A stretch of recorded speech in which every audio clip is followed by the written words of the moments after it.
أعوذ بالله من الشيطان الرجيم بسم الله الرحمن الرحيم. Distinguished viewers, I welcome you to yet another episode of the forum brought to you on MTA Gambia Studios. Today I am joined with Mr. Jumake Kamara.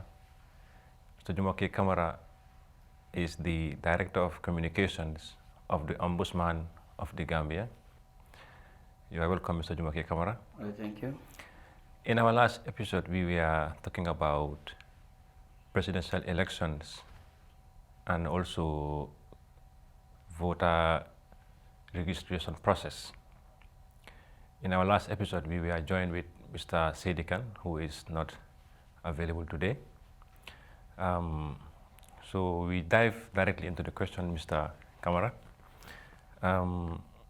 Mr. Kamara, my first question will be, can you share with us some of your recommendations after the voter registration exercise that was held? Mr. Kamara, please. All right, thank you very much. The observation that we, or findings during the process informed the recommendations. In other words, previously we have discussed some of the things that we came across. We observed some things that we believe should have been, could have been addressed or should be addressed even while the process was ongoing, and also that maybe in subsequent events or exercises, it is always that some things should be done differently. So the recommendations were in the context of the things that we came across. And prominently, we observed that the past registration process, there were widespread issues relating to the ribbon issue, if you like, call it cartridge. That was what was used to print the cards, and they were finished. So there was a widespread shortage of that in the urban areas as well as in the provinces. So it was recommended that that process be addressed immediately. One interesting part of our observation exercise was that for us, we did not come in and wait until everything was concluded and then send a report to the REC. We did a preliminary report and the final report. And the preliminary report was to address some of those issues while it was ongoing. So our recommendation was that it should be addressed immediately. So the other recommendation was that if it could not be addressed immediately, then other measures could be applied, such as, for example, contrary to taking laptops to regional headquarters to print cards, it was our recommendation that they could rotate printers in the various registration centers. Why did we recommend that? Because if the practice of what was happening then, taking laptops to regional centers doing the printing, this could be misconstrued. It could raise concerns in the minds of some people that, oh, okay, so they are printing, they could be printing other cards that probably, because when it comes to election, unlike just as we told you previously, we wanted to enhance the integrity of our elections. We want to make sure that it is considered free and fair and transparent. Now, taking laptops to regional headquarters to print could raise issues, and in fact, we have come across at least one somebody raised that issue. That they might be doing something different. So it was recommended that you take the printers around to places, to registration centers to do the printing. In relation to the conduct of registration staff, it was an observation that some of the registration centers were not being used to open well beyond time. Like there was not much. There was not the punctuality that we expected was not across the board. Sometimes they open late, and even closed earlier. Now, so it was our recommendation that IEC should strictly warn or convey to the registration team members to ensure that they go to time, go to work on time, that because they had a contract that starts at 8 o'clock and ends at 5 o'clock.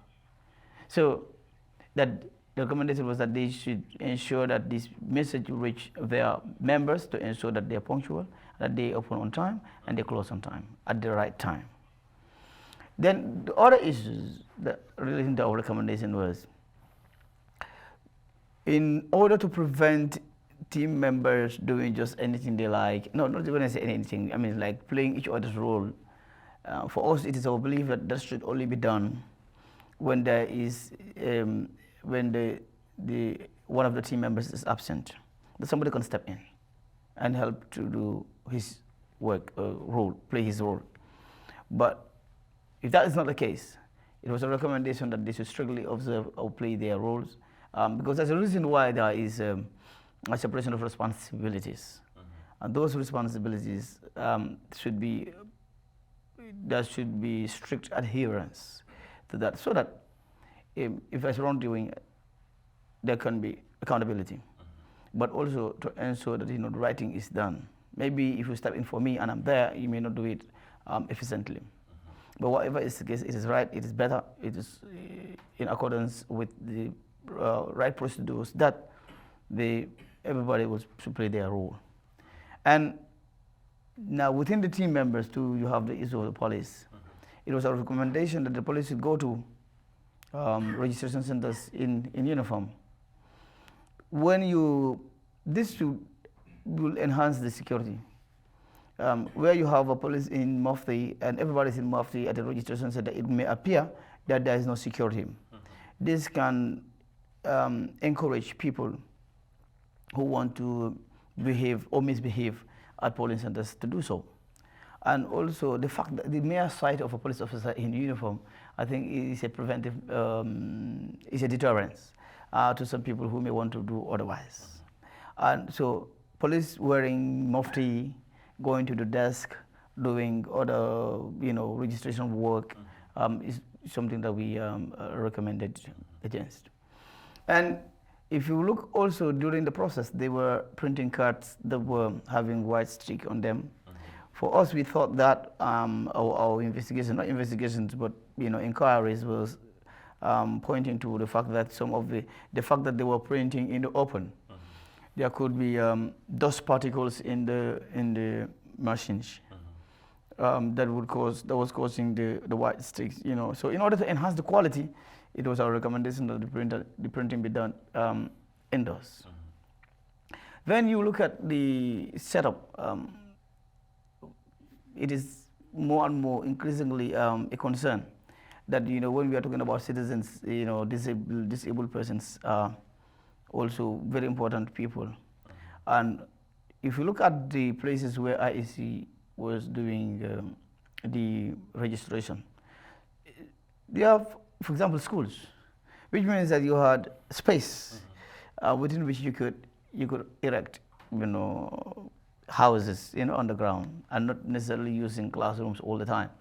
So it's like where they were being conducted in classrooms, the raised platform or verandas was making it, it's not something that is making it accessible to persons with disability. So it was our recommendation that, that option of, because yes, it's true that, maybe within a short period, it wouldn't be easy or maybe feasible to go to all those schools that have raised verandas and maybe, but IEC had all the means to be able to erect if you like the registration centers, shelters within which people can just come, because they are on the ground and not necessarily in the classroom. So the issue of making the place more accessible was something that we also recommended. When it comes to the other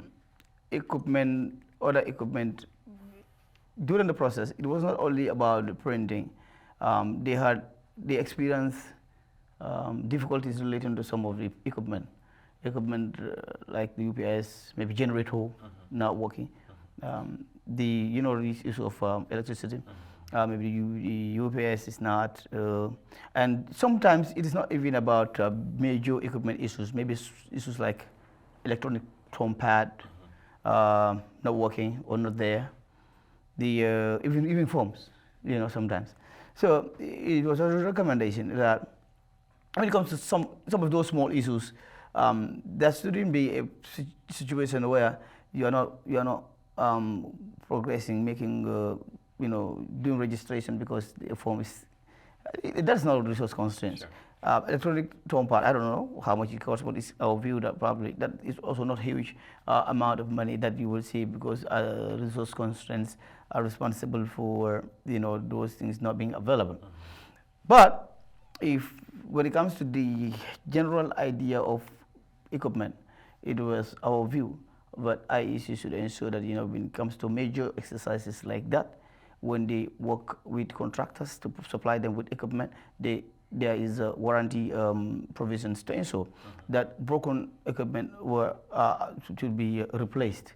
But during the process, like broken equipment, they were not being replaced. So we recommended against that.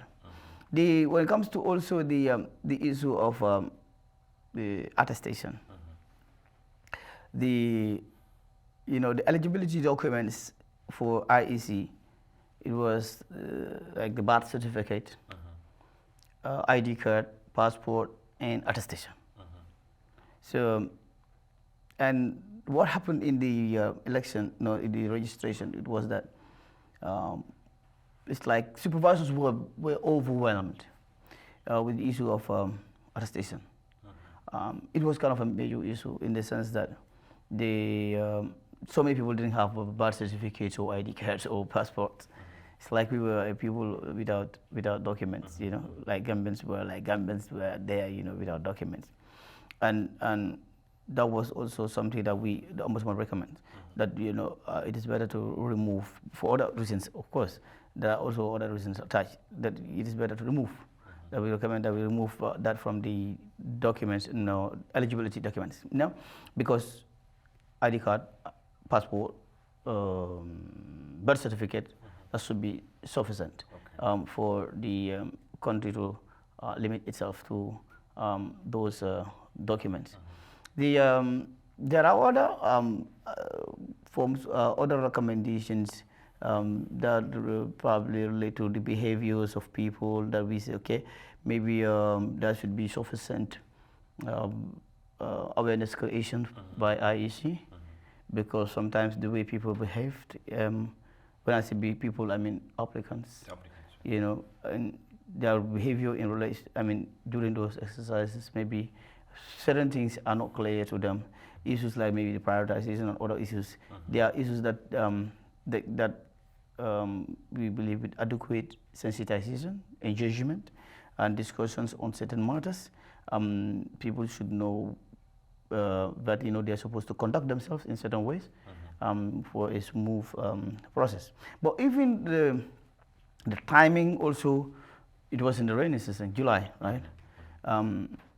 It was out of luck, sheer luck, that the process widely was not marred or affected by rain.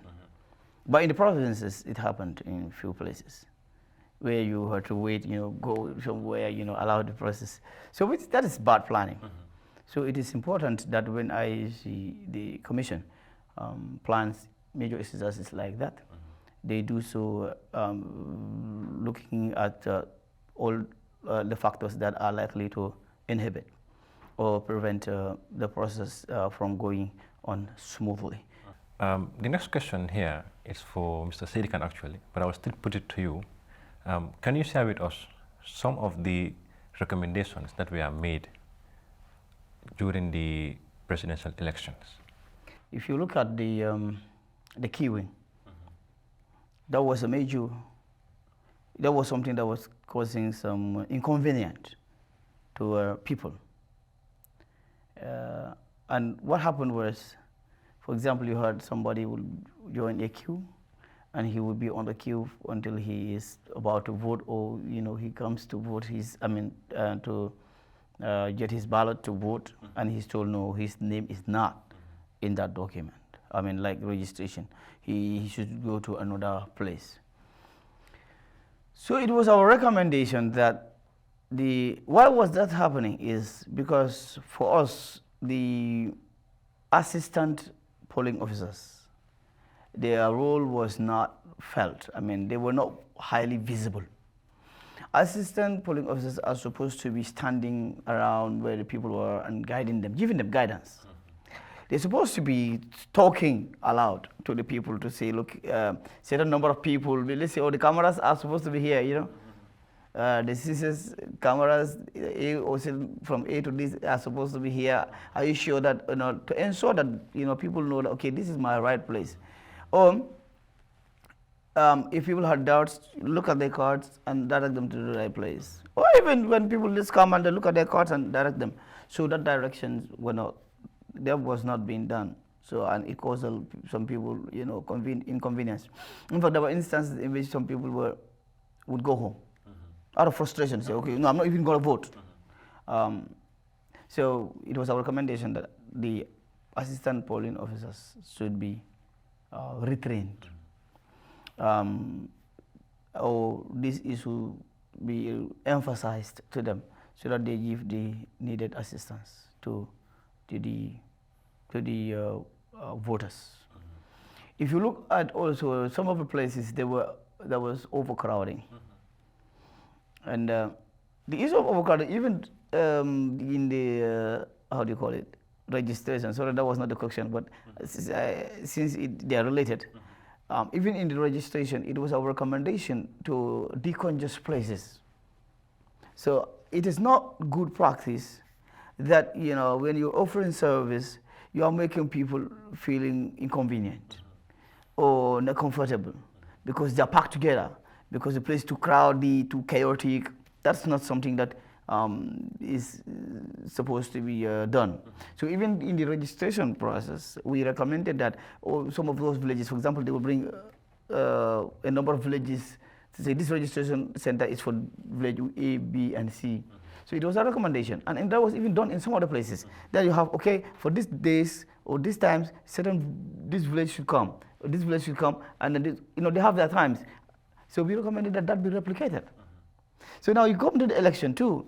It was our recommendation that the places be decongested in subsequent elections, so that by increasing the number of polling stations, because if you increase the number of polling stations, then you will be able to decongest some of the places which had so many people packed together in a small place. So that was one of the recommendations that we made. Now, if you look at the polling equipment, the ballot, you will recall there were moments when some people would go in and try to put in their ballot token and it wouldn't go.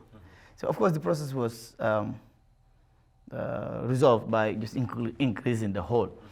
But for us, we feel that, look, since you can see there is linkage, that even in the previous exercise, and you look at this exercise, now there is something it is telling us. It means that here, the Commission is constantly facing issues relating to equipment.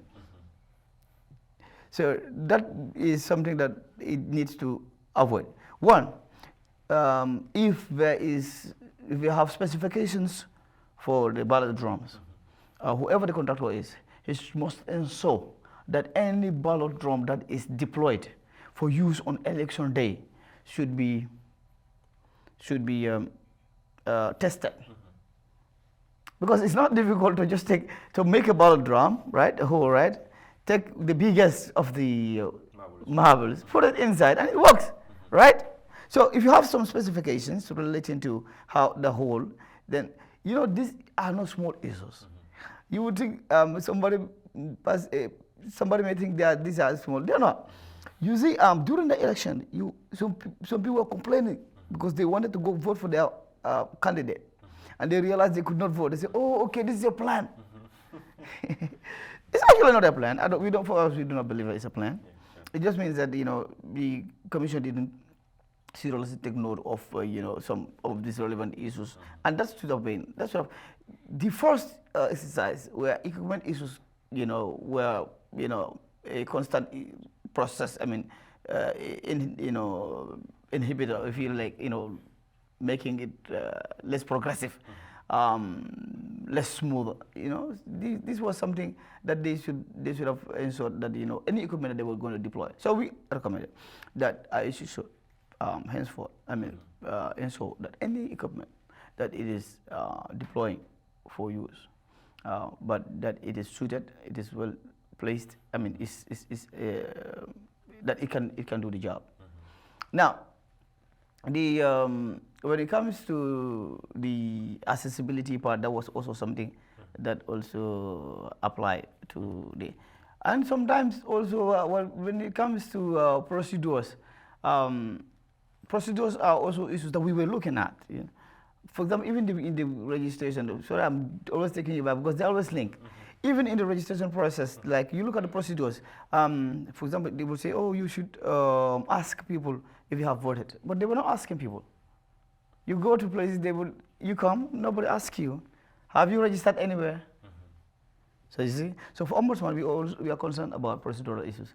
You know what? If you do not ask somebody if you have voted, if they have registered somewhere, maybe they are registered somewhere, but due to low level of awareness linked to the issue, they say, "Okay, I can go now, just go and register at another place, and maybe when the day comes, because in fact I want to change," that kind of stuff. So they can have other reasons which are not known to IES. But if you allow that, that would be a waste of time of the team members, and also a waste of resources. So that is why double registration, and we raised that issue early on.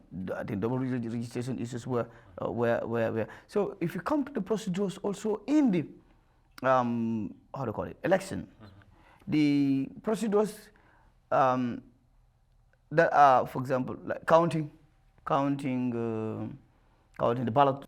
The presiding officer knows that this is the number of tokens that I have, that I was given. But the party agents, do they know? They do not know. So if the party agents do not know, and they can draw their own conclusion as to, but there are other considerations. There are other possibilities that can happen, such that if you do not count the marbles and you look at how much was used and the balance and do the reconciliation, if there are certain issues, some fraudulent activities, you wouldn't know. You wouldn't know. Let's assume if somebody votes, if a person votes, or voted twice. When I say voted twice, if somebody goes into the ballot into the polling booth and finds an unused ballot, and he uses that, you know what? The fact that it is found there means that the presiding officer did not hear the bell, and also assume that somebody voted. Now, what if you pick it and you voted again? Is that going to is that going to show that is that not going to be? Isn't that feasible? Isn't that a possibility? It's a possibility, and of course it is not even fully investigated. For now, I cannot tell you, but this was something that was that happened in the previous election, that we observed happened. So it means that I can walk into a polling booth, put it in my pocket, go elsewhere, and I give it to somebody who can go in somewhere and vote. Yeah, sure. Now, if you reconcile, you realize that it will be sought by a vote, right? Because the used and the unused plus the remaining will confirm how much, will confirm the tally, right? So for us, we believe that these issues of transparency should be observed when it comes to such procedures relating to voting. And when it comes also to the conduct of people in relation to elections, sometimes it's not only one side, it's not only the IEC side, but also the people. Sometimes they are not cooperative, sometimes, but mostly for us, we found people to be more cooperative, patient, and comply with procedures. Those were some of the things that it may not be all, but yeah, some of the recommendations that we had relating to IEC was all about that. And we have observed that so many independent observers to participate in the process, which is also good on the side of IEC, because it is going to add more to the integrity of the election and make it more transparent. Like collectively, that is like during both the voter registration and during the voter elections, what were like some of the challenges that you observed that the IEC team faced? Yeah, the most important aspect of that, I think, one is that it is important to make life easy for people who are on the ground. If the equipment fails and you don't replace it, that is a challenge, right? If they could not produce in the case of the voter registration, they could not produce instantly the card that they probably would have been able to print and produce. That would make life difficult for them. And the cards that was, you find stock of cards there, and sometimes they're even calling the alcalos to come and help them distribute, because they would get your, how do you call it, details, and ask you to come back the next day. And sometimes it's not the next day. Sometimes you come there, your card wouldn't be ready. So we came across stock of cards, and it was not, I would say the supervisors or they were not happy that they were going through that. And the other issue is the behavior of the people, the issue of interference. Issue of interference, it was not serious, but these were issues that we also came across. That you had like parents, alcalos, politicians, political figures, insisting that somebody is entitled.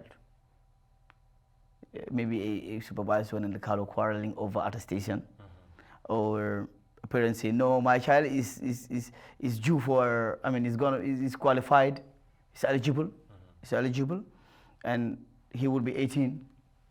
And you have instances like that. Sometimes also what you had was people not attacking physically, but like verbally, abusing, speaking words. Some of the supervisors during the registration, they were raising issues like this. Why? Because they believe that they were giving priority to their friends and relatives. And it's not like that. When they give priority to pregnant women, some people still cannot understand why you are giving priority to a pregnant woman. And even though our culture is one in which we respect, we honor the elderly. Even in the time of election, exercises like that, even some elderly people will come and then you want to give them priority. So others will say, no, we are here, we cannot. So they would even use foul words against team members. They have instances like that. And even the break that they were entitled to. In some places, even when the place is less busy, usually when the place is less busy, they were entitled to break during the registration, but they were not even utilizing their break when the place is busy. But sometimes when it is less busy, even when they are on break, some people will just come and like, you have 1 hour break, you know, you need to eat, you need to do other stuff, right? So they will still complain. Why are they not doing their work, and why are they? So the IEC too, I think people need to, IEC team members, some of the difficulties that they faced.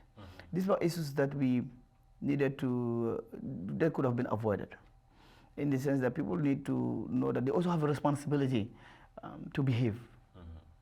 They had it is also their responsibility to ensure that the process is successful. It's their responsibility to ensure that the exercise is done smoothly, and that the people who are involved, they also are people. They are human beings. They have feelings. So they do face issues like that. Now, when it comes to interference, also we had one of the instances in which the deputy governor invited the police to go to a place to control, when I say to intervene, when the IC thought that they could have even addressed that issue.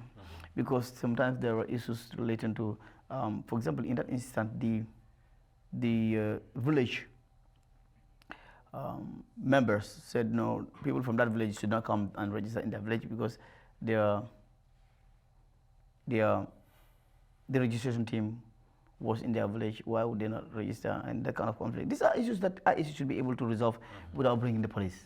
So of course, if the IEC needed help, they will definitely communicate with the police to ensure that, you know, they have the help that they need in order to address the situation. So the challenges that the team faced was the issue of attestation. People, and sometimes people even would come with wrong documents and say they should be registered. For example, somebody coming with a license, driver's license, and say, look, it's a document. I have to register, you know.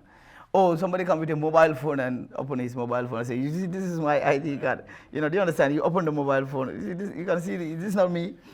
Or they would also fight over, how do you call this? Photocopy. Now, how is my photocopy? How is the photocopy document not a document? You know.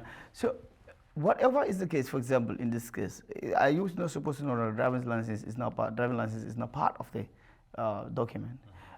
When they say document is a document. It's not. They do not mean if the IEC say come with your original documents of your whatever document that you want to use for registration, you're supposed to come with it. So you're not supposed to go and fight with registration team members why they should not allow you to register when those people are working on the instructions, and the instructions are very clear, you know it, but you just want to set the rules, your own rules. So they did have some difficulties, but these are not like recurring or widespread. Sometimes an incident will happen here, and then sometimes it will happen at other places. But it is important to know that, you know, also people need to understand that they're supposed to work with, and they have done that. In fact, in one of the places, a community organized a kind of a ceremony for the registration team members when they finish their job in their community, to pray for them, and they share drinks and, you know, and show their appreciation for how, you know, the team conducted themselves and how they were able to work closely during the process. So those instances, also good, you know, moments, were also part of the process. But challenges too were there. Okay, that is also brilliant. I will bring you back. You were saying that like some of the documents that, you know, like a voter should have, or like a person should have to be registered, is the ID card or the birth certificate or the attestation. But in your discussion, you did recommend that attestation should be removed from the voter eligibility. To what degree is this a concern? the most of the problems, conflicts, even, I mean, you remember there was this issue in Mandwar. This Alcalo should not come and bring his decks to attest people. So it was all about attestation. And you can see that the issue of attestation, why it should not be encouraged. If you look at the documents, all the documents that are listed, birth certificate, ID card, passport, these are handled by institutions that are guided by rules, where you expect, and there are supervisions. And even if there is failure or wrong, something is done that is not in accordance with the law, what can be done? I mean, there's a possibility that actions can be taken. I mean, there are rules of, applications, or when somebody is entitled, when somebody is not entitled. I mean, there's clarity and there's supervision. In the case of attestation, there is no supervision. There's no, I wouldn't even say little supervision. There is no supervision. I mean, the Alcalde and the chiefs, they just had the power under the law to say you can attest. They just can attest, and that's all. So it's like the one who is doing the attestation, I mean the attesting, who is doing that, is the one who is responsible for supervising himself. In fact, IUC was very clear, the Independent Electoral Commission was very clear to supervisors that anybody who comes with a relevant, an authentic attestation, don't block. It's been registered. Now, so what about? Did anybody supervise the process of giving out the attestation? No. It means, therefore, that it is open to abuse. Because now, you have people who are, it is time for politics. It's not about time for national documents, or it's not a national document day issue. It's a moment for politics. Now, people look for loopholes to make sure maybe minors are registered or non-governments are registered. Now, look at this. Why is somebody registering who doesn't have documents being attested by an Alcalo? The purpose or the reason of attestation is that the Alcalo can have knowledge that somebody is born in his village, and that's what even is stated clearly. And the chief too, that somebody is born in my district. Now, if you are born, just because you are born a place does not entitle you to vote in an election, right? So it means it goes even beyond the issue of somebody being born, right? Because you can be born to non-Gambian parents, right? And you will not be entitled to vote in the election. Now, what about, the person who knows the Alcalo knows the person. If that is the concern, you definitely know that is something. Of course, you know that when laws are enacted, they are enacted by people, promulgated by people who have a history, who are influenced by the culture, by the environment, by the laws, by the norms, by whatever. And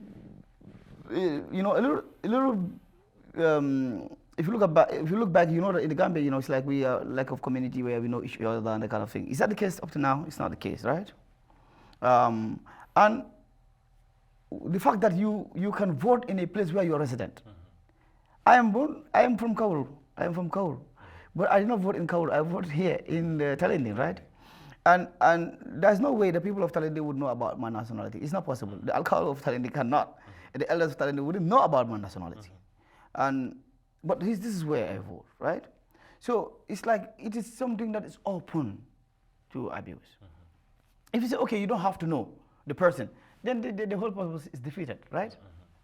And if you look at the issue of Alcalde, so there are even communities that do not have Alcaldes, right? Who's the Alcalde of Carnifing?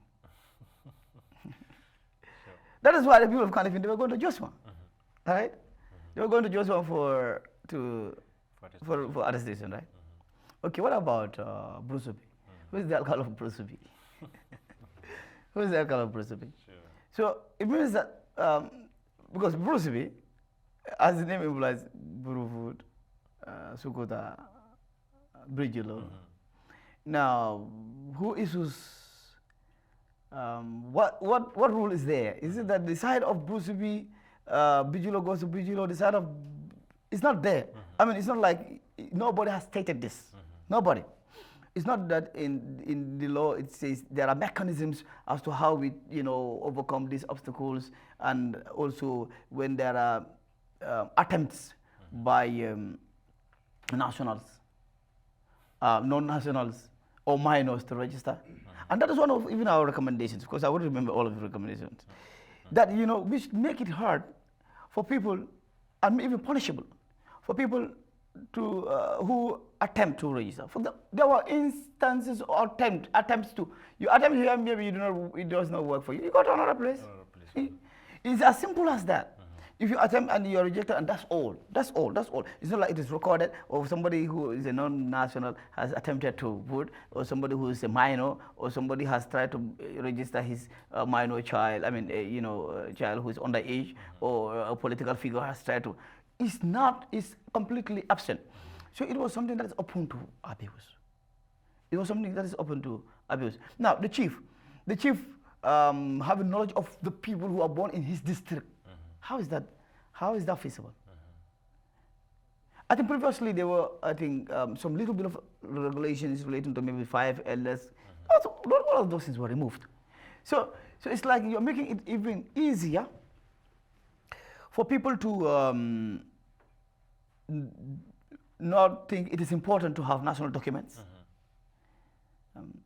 But you're making it easier for people to, despite not having national documents, to feel that they are entitled to vote in elections and to find ways of getting documents to vote during elections. This does not promote election integrity. Election integrity should be promoted and can be promoted when we have clear rules of procedure. When it is clear, somebody can stand somewhere and say, oh, this is not open to abuse and this is my reason. Nobody made any statement due to that process. Sometimes even there were issues that could have even erupted into violence. And we have observed that too. This is not even Mandawar. I mean, like some places, our observers realize that you have like applicants say, no, this child is too young to register. This is no, he's not underage. We have come across that. So all of these things could result into violence. But the fact that you have a process that's unregulated, not supervised, it's only left to the alcalde or to the chief to decide if he is convinced. And if he's not convinced, there is no other person to say why the person. It can be otherwise too. It can be, I can also reject somebody who I believe is not, because I'm political, who I believe if he was born, I can even pretend that he's not actually born. There is who is entitled, I can even pretend he's not entitled. But these are not what you will expect in public institutions that are responsible for the issuance of birth certificates, ID cards, how do you call it, and passports. And if those issues arise, there are mechanisms. And that's why an institution like the Ombudsman exists, so that any institution that you go to and you believe you are entitled to the services and you are denied, this covers the immigration, it covers the health department. So the mechanisms are always there, the checks and balances are always there. But in the case of the this attestation, it wasn't there. You remember also the Banjul issue even went to court. That one was not. It was about, okay, the mayor should not issue attestation. It was about that. So which means that the people who promulgated this law, knowing that, okay, Banjul did not have an alcalde, they did not believe that, the mayor. So it means that the concept, the initial belief about the attestation is that these people should be excluded. Because that's the ruling of the court. So unless there is another ruling, but what we know here for now is that the court ruled that the mayor should not issue attestation. So now what we can say is that those who made the law, they only made so that the chiefs and the alcalos can issue attestation, but not mayors. That means you are already excluding certain people, and would that also not sound discriminatory? So the issue of the attestation issue is unfinished business. For me, I'm convinced that attestation should be removed from the voter.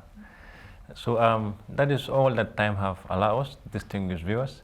I thank my brother here, Mr. Jumake Kamara, for his time. Until next episode, Assalamu alaikum wa rahmatullahi wa barakatuhu.